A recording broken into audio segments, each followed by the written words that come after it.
சாய்ராம் வணக்கம். எல்லா நாளும் உங்களுக்கு நல்ல தினமா அமைய என் வாழ்த்துக்கள்.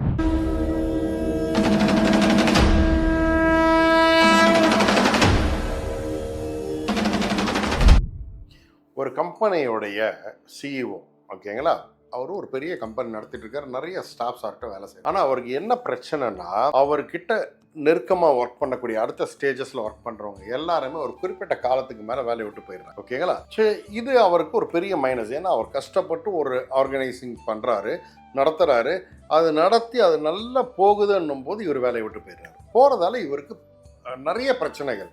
கூட இருக்கிறவங்க இப்படி போய்கிட்டே இருந்தால் நான் என்ன தான் பண்ணுறது தெரியல குருஜி, எனக்கு ஏதாவது ஒரு வழி காட்டுங்க அப்படின்ட்டு. சரி, முதல்ல நான் அவருடைய ஜாதகத்தை அனலைஸ் பண்ணிட்டேன், பிரசனம் போட்டு பார்த்துட்டேன். பார்த்தோன்னே எனக்கு பிரச்சனைகளும் தெரிஞ்சிருச்சு. தெரிஞ்சதுக்கப்புறம் அவர்கிட்ட கேட்டேன், அவர் வெளியே போகிறதுக்கு காரணம் என்னன்னு கேட்டேன். கேட்டவுடனே டென்ஷன் வருது. யாருடைய டென்ஷன் கேட்டேன். உங்களுடைய ஒர்க் ப்ரெஷர், உங்கள் டென்ஷனை நீங்கள் அவர் மேலே திணிக்கிறதால தான் இவ்வளோ பிரச்சனைங்க. ஒர்க் ப்ரெஷர்ன்றது வேறு, ஆனால் கோவத்தை காட்டுறது வேறு. நீங்கள் நிறைய கோவப்படுறீங்க, அது தாங்க பிரச்சனையே. உங்கள் கோவத்துடைய ரிசல்ட் என்னென்னா, உங்களுடைய ஸ்டாஃப் ஏன்டா இவங்கிட்டலாம் வேலை செய்ய வருது, பைத்தியக்காரங்கிட்ட வேலை செய்கிறவன்ற ஒரு மனநிலை அவங்களுக்கு வந்துடுது. அதனால தான் போடான்னு உங்களை விட்டு வெளியே போயிடுறாங்க.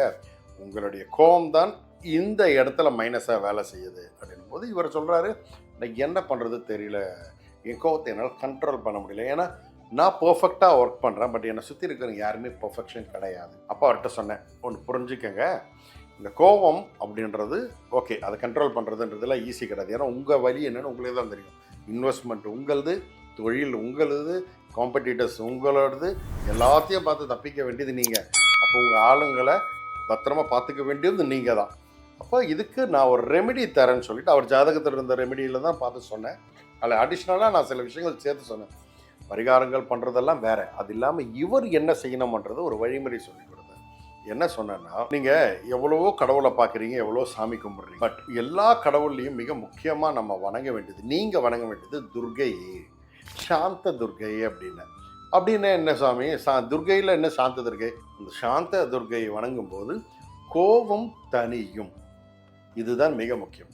ஓகேங்களா? அப்போது நீங்கள் எந்த சாமி கும்பிட்றீங்க, எப்படி கும்பிட்றீங்களோ துர்கையை நிறைய வணங்குங்க. ஏன்னா பெண் தெய்வங்கள்லேயே எல்லாமே சக்தி தேவதை தான், ஆனால் ஒட்டுமொத்த சக்தியும் அடங்கி இருக்கிறது துர்கைக்குள்ள.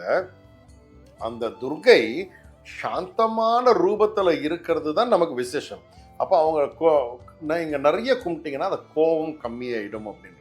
அப்போ ஓம் தும் துர்காயை நமக சொல்லிட்டே வாங்க. அதே போல் துர்கா சப்த ஸ்லோகி மந்திரத்தை பாராயணம் பண்ணிக்க. 8 லைன் தான் மொத்தமே, 8உடைய இதுதான் அது. அதை ப்ராக்டிஸ் பண்ணிக்கங்க. பண்ணிவிட்டு அதை டெய்லி சொல்லிட்டு வாங்க.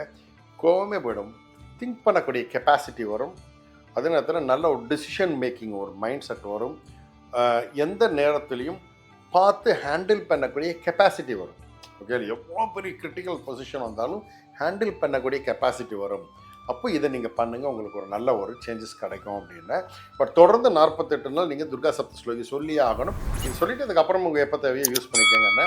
அவரும் அதை ஃபாலோ பண்ணார், சீரியஸாக ஃபாலோ பண்ணார். பண்ணதுக்கப்புறம் சொல்கிறாரு, சாமி நல்ல மேஜிக்காக தான் சாமி இருக்குது, எனக்கு ஒரு பெரிய டிஃப்ரென்ஸ் தெரியுது. So you are the best way what you are shown to me.